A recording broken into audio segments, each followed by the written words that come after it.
Fáistí agus fáilte chuig de ceacht Gaeilge inniu an Ina. It's Friday, tá sé an níú lás fiche de bhí anar, it's the 29th. And Tommy Janev an dera shachtana. This is the word for in Irish for the weekend. Shachtana being the word for week and dera end. An dera shachtana. So chaimid an scéal seo a scríbe isteach de chópleabhar or caithi sibh an scéal seo a scríb isteach I bhór gopleabhar. You have to write the story into your cópleabhar. Ach tá cúpla frásaí or cúpla focail imethe gone, missing. Ach tá siad an seo. So ag seanam ceol, telefís, ag immert ladóige, tennis, ag ruthaíocht, an fictarlin. Seo é or seo í an focail as Gaeilge den cinema. It's the cinema as Gaeilge, picturelin. Ag marciacht, so horse riding, ag snáb, and ag immert pella. So you're going to scríb an scéal seo is jack the chópleabhar, is jig the chópleabhar, and rather than the pictures, you're going to pick the word that suits the picture. So is brá lom an dara seachtaine. Tróna íana, chuig mé, an rud seo, tar éis na scoile. Íhan íana, lig mé muscí, déag mé an telefís. So is brá lom an dara seachtaine I like. Is brá lom an dara seachtaine. Tróna íana, so this is afternoon. This is the word for afternoon. Friday afternoon, chuig mé, an rud seo, an gab I'm sure seo, this pastime, tar éis na scoile. Iha íana, so Friday night, lig mé muscí. This is an Irish phrase for like I relax, I release, I just chill out. Déag mé an telefís. Maidin Saharan, so Saturday morning, bhí mé an rud seo le mo chairde with my friends. Tróna Saharan, so same thing, afternoon. Chuig mé an rud seo le mo chairde faoin tua, in the countryside, faoin tua. Ihe Hahran, Saturday night, Ihe Hahran. Chuig mé go dtí an áit seo. Chuig mé go dtí, I went. Chuig mé. So tá an dealing, this whole diary is Sinaim Shakacha in the past tense. Maidin Downig, so Sunday morning. Chuig mé ag marciacht. Tróna Downig, bhí mé an rud seo. Ihe Raunig, bhí mé. Hahan an dara seachtaine go mór lom. I enjoy the weekend a lot. Go mór, a lot. And remember, Hatton always goes with lom, lat. The same with bra or ma or fiar or féidir. They all go with lom, lat, all of that. So you scríb an scéal seo de chópleabhar faoin dara seachtaine seo. And here's the words. Then, oberverte an dara seachtaine. Cad a rinne tú an dara seachtaine seacacha. So what did you do last weekend? So they've given you an example of like the couple of sentences you're going to need to write. So you're going to say like Friday afternoon. So tróna íana, chuig mé. You probably didn't go anywhere, but tróna íana, déag mé an telefís. Ihe íana, oh, well, déag mé an telefís, freshen. So you're doing Friday afternoon and Friday night. What did you do last weekend? Then Maidin Saharan, bhí mé. You don't have to say a bhí mé sentence. You can choose something else like Maidin Saharan, thosaigh mé mo obair the Incas. I started my work on the Incas, or chuig mé siúlód le mo chlán agus mo vadra. I went for a walk with my family and my dog. So what did you do Saturday morning? Tróna Saharan, what did you do? Afternoon, agus Ihe Chahran. Then Maidin Downig, Tróna Downig, and then Ihe Raunig. What did you do for Sunday? Okay, so you're doing a little diary entry here for based on last weekend as Gaeilge. And you can use your pages from yesterday and this week to help you. Like they've mentioned lots of pastimes, ag lave.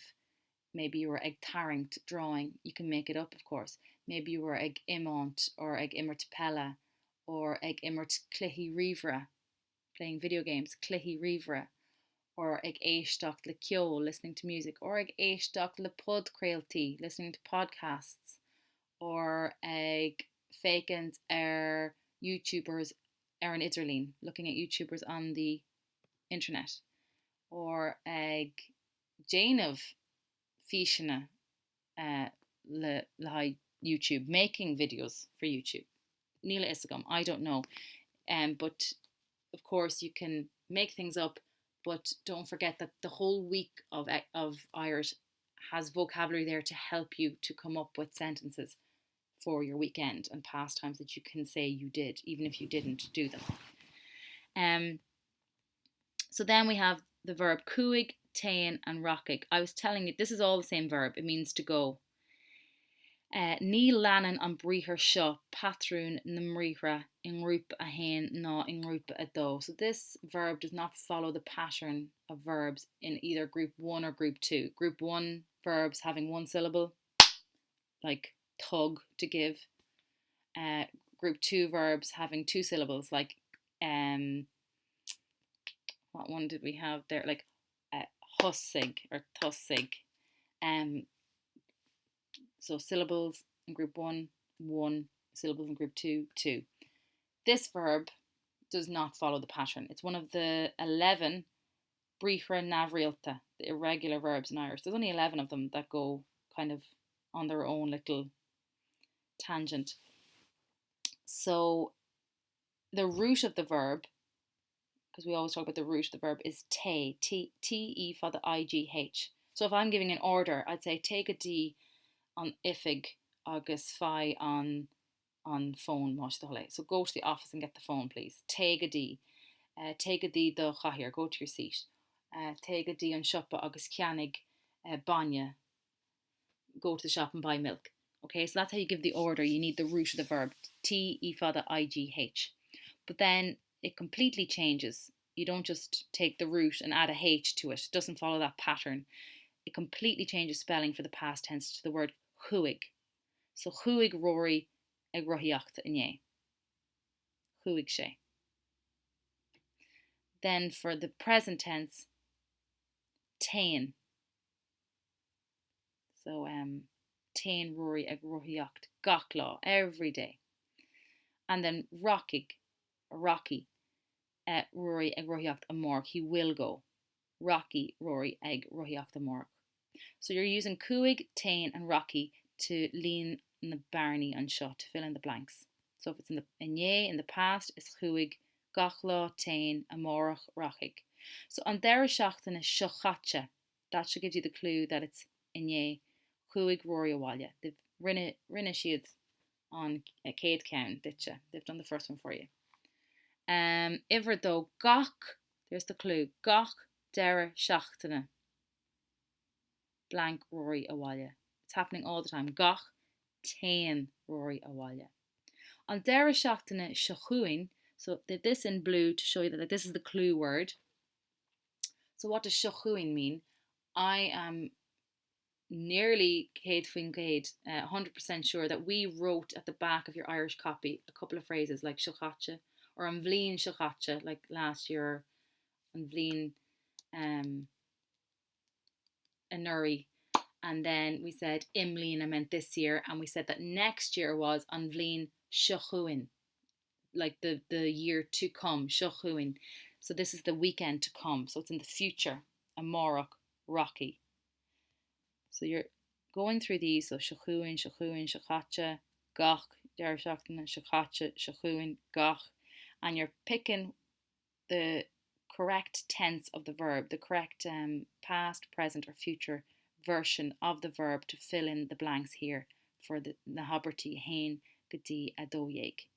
So, scríb an scéal agus úsáid an folklore seo chun an scéal a scríb.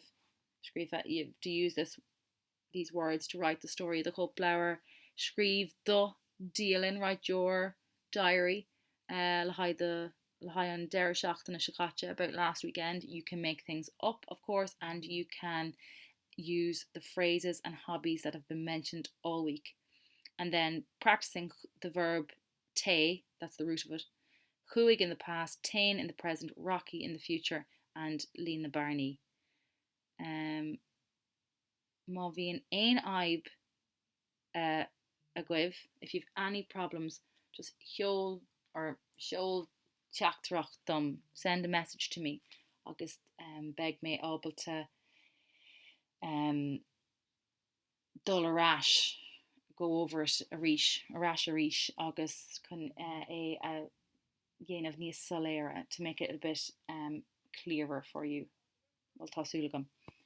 Okay, bon trí las agus gnáir live.